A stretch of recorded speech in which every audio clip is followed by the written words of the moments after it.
بسم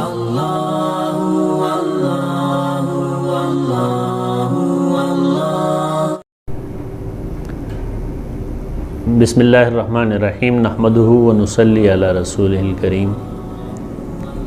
قال اللہ تبارک و تعالی فی کلام مجید و فرقان الحمید آمن الرسول بما انزل الیہ من ربہ والمؤمنون کل آمن باللہ و ملائکتہ و کتبہ و رسلہ لا نفرق بین احد من رسلہ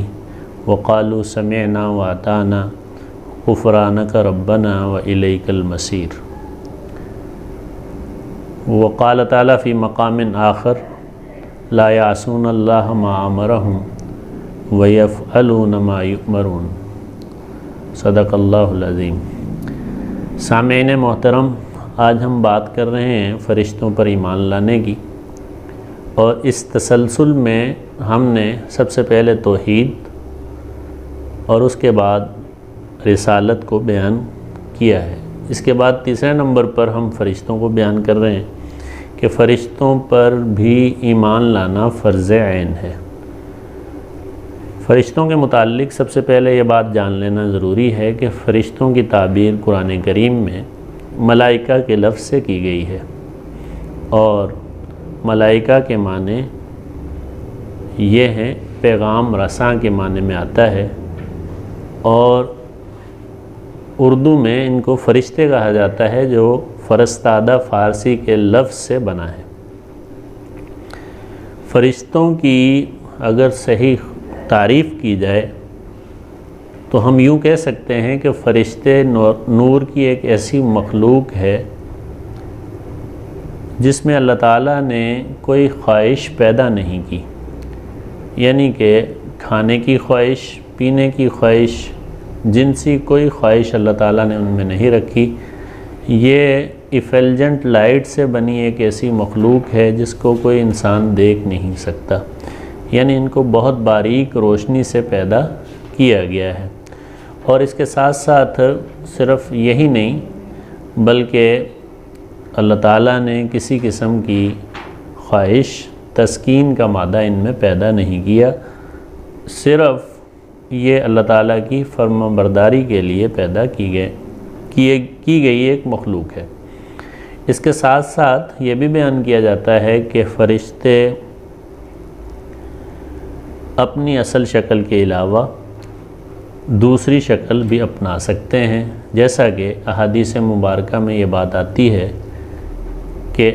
کبھی کبھار جبرائیل علیہ السلام جب آپ علیہ السلام پر وحی لے کر آتے تھے تو وہ حضرت دحیہ کلبی کی شکل میں آتے تھے، جنہیں اس امت کا یوسف کہا جاتا ہے۔ فرشتوں کے روایات کے اندر پر ثابت ہیں، 2 پر والے، 3 پر والے اور 4 پر والے بھی فرشتے ہوتے ہیں۔ فرشتوں کا مین مقصد، اللہ تعالیٰ تو بے نیاز اور قادر مطلق ہیں،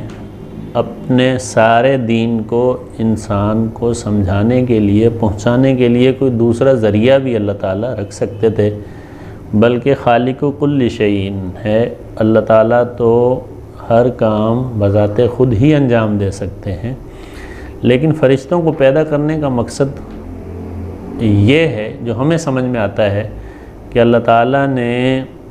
آسمانوں سے لے کر زمینوں تک فرشتے پیدا کیے، اور ان کی مختلف ڈیوٹیز اور ذمہ داریاں اللہ نے لگائیں، لیکن اصل مقصد وہ یہ سمجھ میں آتا ہے کہ اللہ تعالیٰ نے ایک انسان کو پورے ملک کو چلانے کا ایک مطلب سمجھانے کے لیے، کہ جس طرح میں خالق کائنات ہوں، میرے نیچے فرشتے ہیں، وہ معاملات کی تدبیریں کرتے ہیں اور پورے کا پورے معاملات چلتے ہیں، اسی طرح ایک وزیر کو، ایک مشیر کو، ایک جو بڑا ملک کا سربراہ ہے، اس کو اپنا نظام کیسے چلانا ہے، اس کے لیے اللہ تعالیٰ نے فرشتوں کو پیدا کیا ہے۔ فرشتے انسان کے لیے کیا کیا کام انجام دیتے ہیں؟ تو انسان کے لیے فرشتے یہ کام انجام دیتے ہیں جو قرآن کریم نے مختلف کام ذکر کیے ہیں۔ چنانچہ کچھ فرشتے ایسے ہیں جو کرام بررہ کہلاتے ہیں، یہ سب سے معزز فرشتے ہوتے ہیں، اور یہ وہ فرشتے ہیں جنہوں نے لوح محفوظ سے قرآن کو 7ویں آسمان تک نقل کیا۔ کچھ فرشتے ایسے ہیں جنہیں اللہ تبارک و تعالیٰ نے مدبرات امر کہا ہے کہ جو اللہ تعالیٰ کے نظام کو چلاتے ہیں۔ کچھ فرشتے ایسے ہیں جنہیں قرآن کریم نے جنود کے الفاظ سے یاد کیا ہے۔ جنود یعنی کہ وہ جنگوں میں لشکر کے طور پر کام آتے ہیں، جس طرح کے وہ جنگ احزاب کے موقع پر بھی قرآن کی آیات میں ثابت ہے۔ اسی طرح جنگ بدر کے موقع پر 1000 فرشتے نازل ہوئے تھے، جن کو اللہ تعالیٰ نے قرآن کریم میں فرمایا انی ممدکم بألف من الملائکۃ مردفین، کہ ہم نے آپ کی بات سن لی اور آپ کی مدد کے لیے 1000 فرشتے بھیجے جو 100 کی جماعت میں اترتے تھے میدان جنگ میں۔ تو اس سے یہ بات بھی سمجھ میں آتی ہے کہ فرشتے مختلف اللہ تعالیٰ کی ڈیوٹیز جو ہے انجام دیتے ہیں۔ کچھ فرشتوں کو کرامن کاتبین کہا گیا ہے، ایسے فرشتے جو کہ مقرر ہیں اس بات کو لکھنے کے لیے کہ آپ نیک اعمال کرتے ہیں تو وہ لکھیں گے اور برے اعمال کرتے ہیں تو وہ لکھیں گے۔ جو بھی یہ لکھیں گے قیامت کے دن اللہ تبارک و تعالیٰ ان سب اعمال کو ان کے لکھنے کی وجہ سے ان سب اعمال کا وزن کریں گے۔ اور ان بنی آدم و قولہم یوزن، بنی آدم کے افعال اور اعمال کا قیامت کے دن وزن ہوگا، اور ان فرشتوں کی ذمہ داری ہے کہ وہ سارے کے سارے کام جمع کر لیں۔ یہ تو فرشتوں کی کچھ باتیں میں نے بیان کی، لیکن اس میں یہ بات ضروری سمجھ لینا چاہیے کہ فرشتوں پر ایمان لانا یہ فرض عین ہے۔ اگر کوئی انسان فرشتوں کو نہیں مانتا اور ان پر ایمان نہیں لاتا تو اس کا ایمان مکمل نہیں ہے۔ جیسا کہ میں نے قرآن کی آیت میں بیان کیا تھا کہ اللہ رب العزت نے فرمایا کہ آمن الرسول بما انزل الیہ من ربہ، کہ سارے رسول ایمان لائے ہیں ان چیزوں پر، ان کتابوں پر، ان احکامات پر جو ان کے رب کی طرف سے اتارے گئے۔ والمؤمنون، اور اگر کسی نے کامل ایمان والا بننا ہے تو اس کو بھی انہی چیزوں پر ایمان لانا پڑے گا جن چیزوں پر رسول ایمان لائے تھے۔ اور اللہ تعالیٰ نے ان کی آگے تفصیل بیان فرمائی کہ کل آمن باللہ و ملائکتہ و کتبہ و رسولہ، کہ رسول بھی ایمان لائے تھے اللہ پر اور اس کے رسولوں پر اور ملائکہ پر اور کتابوں پر۔ اور ایک دوسری آیت میں والیوم الآخر کے بھی لفظ ہیں،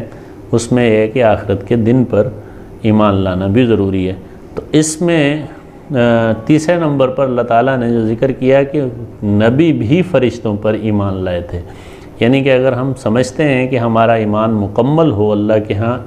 قبولیت والا ایمان ہو، تو فرشتوں پر ایمان لانا ضروری ہے۔ جو شخص فرشتوں کا انکار کرتا ہے یا ان کو نہیں مانتا یا جبرائیل اور میکائیل کا انکار کرتا ہے تو اللہ تعالیٰ فرماتے ہیں کہ انہوں نے قرآن کریم کو اللہ کے حکم سے اتارا ہے۔ جبرائیل نے قرآن کریم کو اللہ کے حکم سے اتارا ہے۔ من کان عدوا لجبرائیل فإنہ نزل علی قلبی بإذن اللہ۔ تو اس میں یہ بات پتہ چلی کہ جبرائیل نے اگر قرآن اتارا ہے تو ان کی اپنی ذمہ داری نہیں تھی، بلکہ اللہ نے ان کی ذمہ داری لگائی تھی، جس کی وجہ سے قرآن کو نازل کیا۔ اور من کان عدوا لجبرائیل، اور جو کوئی جبرائیل علیہ السلام کا دشمن ہے، یا اسی طرح وہ اللہ کا ان کا من کان عدوا للہ، اور اسی طرح ایک آیت میں یہ بھی فرمایا کہ جو اللہ کا دشمن ہے اور اس کے فرشتوں کا دشمن ہے، پھر اللہ تعالیٰ وہ کافر ہیں اور ایسے کافروں کا اللہ دشمن ہے۔ تو فرشتوں پر ایمان لانا ضروری ہے، اور ان فرشتوں میں سے سب سے بڑے فرشتے وہ 4 ہیں۔ شریعت میں کہیں بھی فرشتوں کی تعداد کا ذکر نہیں ہے کہ ان گنت فرشتے ہیں، کوئی حفاظت کے لیے ہیں، کوئی معاملات کو چلانے کے لیے ہیں، کوئی دنیا کے مختلف کام سر انجام دیتے ہیں، جیسا کہ میں نے پہلے ذکر کیا ہے۔ اور لیکن ان فرشتوں میں سے 4 فرشتے مور ایگزلٹڈ یا آرچ اینجل کہلاتے ہیں، جو سب سے زیادہ بڑے ہیں۔ اور ان فرشتوں میں سب سے پہلے جبرائیل علیہ السلام ہیں، جنہوں نے سب سے مقدس کام کیا ہے۔ ہر امت کے لیے جو بھی احکام اللہ کی طرف سے نازل ہوئے وہ سارے حضرت جبرائیل علیہ السلام لے کر آئے۔ ان احکامات میں سے 4 کتابیں جو ہم سب حضرات میں مشہور ہیں، وہ 4 کتابیں وہ جبرائیل علیہ السلام لے کے گئے۔ اس کے علاوہ 100 صحیفے، غالباً روایات میں آتا ہے کہ 100 صحیفے بھی جبرائیل علیہ السلام نے نازل کیے، جس میں 10 حضرت آدم علیہ السلام پر اور 10 حضرت ابراہیم علیہ السلام کے لیے، 30 حضرت ادریس علیہ السلام کے لیے اور 50 صحیفے حضرت شعیب علیہ السلام کے لیے۔ اور صحف ابراہیم و موسیٰ، اس آیت کے مطابق پہلے 10 صحیفے موسیٰ علیہ السلام کے لیے بھی آئے، تو اس طرح صحیفوں کی تعداد 110 ہو جاتی ہے۔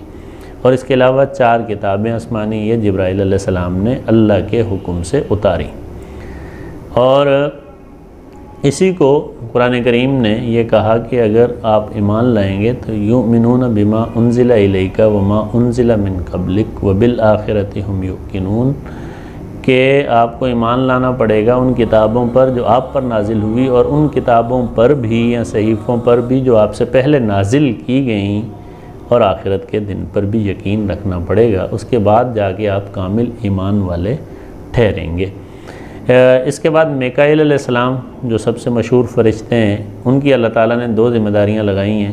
ایک تو بارش کا سارا نظام اور بادلوں کو چلانے کا نظام ان کے سپرد اللہ تعالیٰ نے کیا ہے، اور اس کے ساتھ ساتھ اللہ تعالیٰ نے ہر انسان کو جتنا رزق 1 سال میں ملنا ہے اس کی ساری تفاصیل اللہ تعالیٰ میکائیل کے حوالے کرتے ہیں۔ تو میکائیل علیہ السلام بھی فرشتوں میں سے بہت اہم فرشتے ہیں جو اہم کام سر انجام دے رہے ہیں، اور قیامت تک وہ یہ کام سر انجام دیتے رہیں گے۔ اس کے بعد اسرافیل علیہ السلام ہیں جو تیسرے بڑے فرشتے ہیں، اور ان کا کام یہ ہے کہ وہ نفخہ اولیٰ اور نفخہ ثانیہ پھونکیں گے، جس سے نفخہ اولیٰ سے سارے انسان اور جو بھی جس چیز میں بھی حیات ہے سب یہ اپنے آخری انجام تک پہنچ جائے گی۔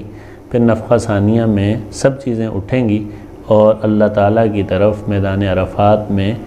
جو قیامت کے دن ججمنٹ کا میدان ہوگا، فیصلے کا میدان ہوگا، اس کی طرف نفخہ ثانیہ کے بعد ان سب پوری امت کو جمع کیا جائے گا۔ اس کے بعد حضرت اسرائیل علیہ السلام ہیں، اور ان کی ذمہ داری یہ ہے کہ وہ بہت سارے بنین و انسان جو بھی ہیں، چرند پرند ہیں، جس کو اس دار فانی سے جانا ہے، ان کی روح کو وہ قبض کرتے ہیں۔ ہو سکتا ہے کہ وہ یہ کام خود اکیلے انجام دیتے ہوں، ایسی اللہ نے انہیں صلاحیت دے رکھی ہو، یا یہ بھی ممکن ہے کہ اللہ تعالیٰ نے ان کے ساتھ فرشتوں کی ایک جماعت مقرر کی ہو جو سب مل کے یہ کام انجام دیتے ہیں۔ تو یہ فرشتوں کے متعلق 2 چند باتیں تھیں، لیکن سب سے اہم بات یہ ہے کہ اگر فرشتوں کا انکار کرتے ہیں تو انسان توحید کا انکار کرنے والا ہے۔ کیوں؟ جب ہم ایمان لاتے ہیں نا، تو جیسے ایک ڈاکٹر ہے، وہ ڈاکٹر تبھی بنتا ہے جب وہ سائنس کے رول اور ریگولیشن اور ان کے لکھنے والوں کو فالو کرے گا۔ تو اسی طرح ہم جب کہتے ہیں کہ ہم ایمان لاتے ہیں، تو ایمان ویسا ہی لایا جائے گا جیسا کہ ایمان لانے والوں کا ایمان معتبر ہے، اور وہ کیا ہے؟ انبیاء۔ جب انبیاء کو اللہ نے حکم دیا ہے کہ آپ نے ایمان لانا ہے، آپ میں سے ہر ایک نے ایمان لانا ہے اللہ پر اور اس کے رسولوں پر اور فرشتوں پر، تو جب انبیاء فرشتوں پر ایمان لائیں تو انسانوں کا ایمان بھی تب ہی مکمل ہو سکتا ہے جب وہ بھی فرشتوں پر ایمان لائیں، ادروائز ہماری شریعت اللہ سے کٹ جائے گی۔ کیوں؟ اگر ہم فرشتوں میں سے کسی فرشتے کا بھی انکار کرتے ہیں، ایسا کہ یہود و نصارہ کرتے ہیں کسی فرشتے کا انکار، تو پھر آسمان سے جو دین نازل اللہ تعالیٰ نے کیا اس میں خرد برد ہو جائے گی،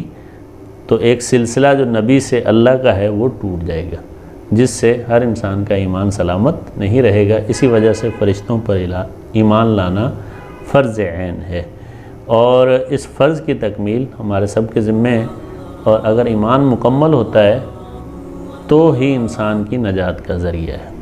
وما توفیقی الا باللہ۔ حسبی اللہ و نعم الوکیل، نعم المولا و نعم النصیر، حسبی اللہ